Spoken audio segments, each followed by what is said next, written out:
Le prêteur hypothécaire Home Capital est dans la tourmente depuis quelques semaines. Départ du PDG, enquête des autorités boursières en Ontario, chute de l'action en bourse.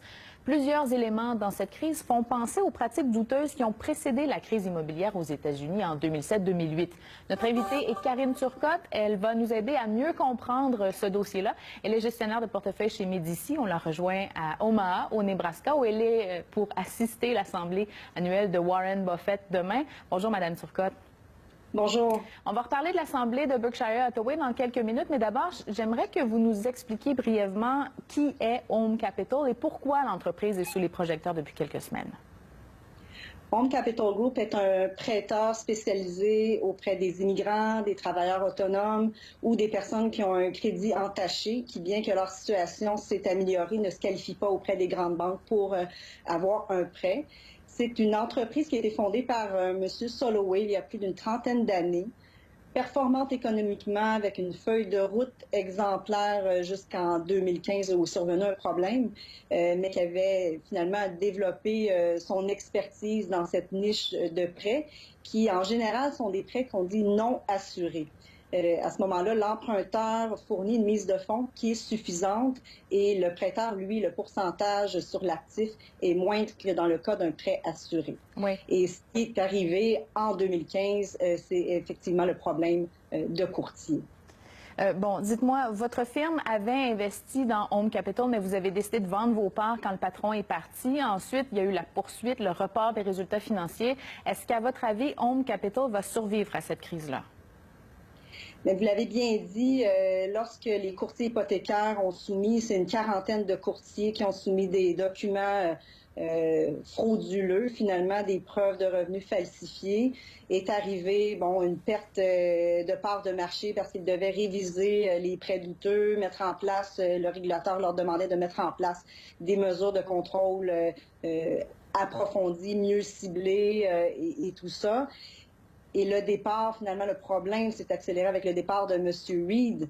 Et oui, la poursuite est arrivée à un moment où ça l'a fait ébranler la confiance des déposants envers l'entreprise. Est-ce qu'elle va être en mesure de poursuivre ses activités, d'émettre de nouveaux prêts, de renouveler ses prêts? Et à ce moment-là, il y a une fuite massive des dépôts. Ouais. Et s'ensuit une crise de liquidité. On l'a vu, l'entreprise a été obligée d'aller chercher en urgence une facilité de crédit de 2 milliards de dollars à un coût qui est élevé. Oui, mais dites-moi, Home Capital, est-ce que c'est un joueur important au Canada? Qu'est-ce qui se passerait si l'entreprise devait s'effondrer et disparaître? Mais dans sa niche, effectivement, Home Capital représentait une bonne part de marché. Mais si on met ça sur l'ampleur du marché hypothécaire canadien, c'est environ 1% du marché. C'est deux modèles d'affaires qui sont complètement différents. Les banques canadiennes vont prêter davantage au niveau de l'emprunteur, de la capacité à payer et tout ça, tandis que c'est une autre expertise, une autre niche. À ce niveau-là, la situation que Home Capital vit n'est pas due au marché immobilier canadien actuel, mais bien ou à la qualité encore des prêts jugés douteux, parce que lorsqu'ils ont terminé l'audit d'avoir vérifié les prêts touchés, c'était environ à peine 1% des prêts touchés sur 18 milliards. Donc, on parle de 150 millions sur 18 milliards. C'est vraiment un enjeu ici de divulgation. Vous en avez parlé, la poursuite de l'OSC qui dit que finalement, les dirigeants n'ont pas mis au fait les actionnaires de ce qui était en train de se passer en temps opportun. Donc, il n'y a pas vraiment à craindre une contagion dans le marché, si je comprends bien. Pas en prenant le cas de Home Capital et en essayant d'attribuer finalement cet événement-là qui arrive, la situation de Home Capital, et de l'étendre au marché des banques ici. C'est sûr que oui, on a un marché immobilier qu'on connaît là, dans la situation actuelle qui est quand même en effervescence. On a vu l'arrivée de la taxe à Vancouver. Oui. Est-ce que ça s'est déplacé sur le marché à Toronto? Mais c'est deux événements qui finalement ne sont pas liés parce que Home Capital, c'est un cas spécifique d'un enjeu de réglementation qu'on est en train train de vivre. Bon, parfait. Alors, l'avenir dira si qu'arrivera-t-il avec Home Capital. On sait que ça va se dérouler notamment début juin, là, des audiences auprès de la Commission des valeurs mobilières de l'Ontario. J'aimerais qu'on parle de l'assemblée de Berkshire Hathaway, l'entreprise de Warren Buffett. C'est l'entreprise d'un gourou de la finance. Pourquoi est-ce que c'est devenu un événement, cette assemblée-là? C'est un rassemblement d'investisseurs qui viennent de partout au monde et qui épousent la philosophie de M. Buffett. Pourquoi qu'il est si exceptionnel, hein, qu'il est reconnu le meilleur investisseur de tous les temps.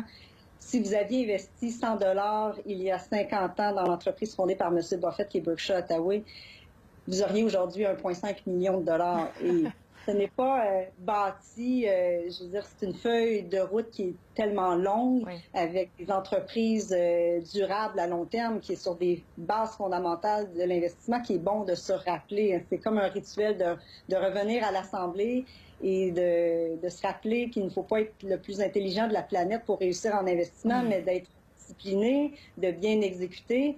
Et c'est ça, Berkshire, c'est un conglomérat d'une panoplie d'industries, qu'on pense à l'assurance avec Geico, avec les chemins de fer, Burlington Santa Fe, ou son portefeuille d'actions publiques comme Coke et Wells Fargo. Mais pourquoi, Mme Turcotte, vous rendre en personne à Omaha? Qu'est-ce qui attire autant de gens sur place?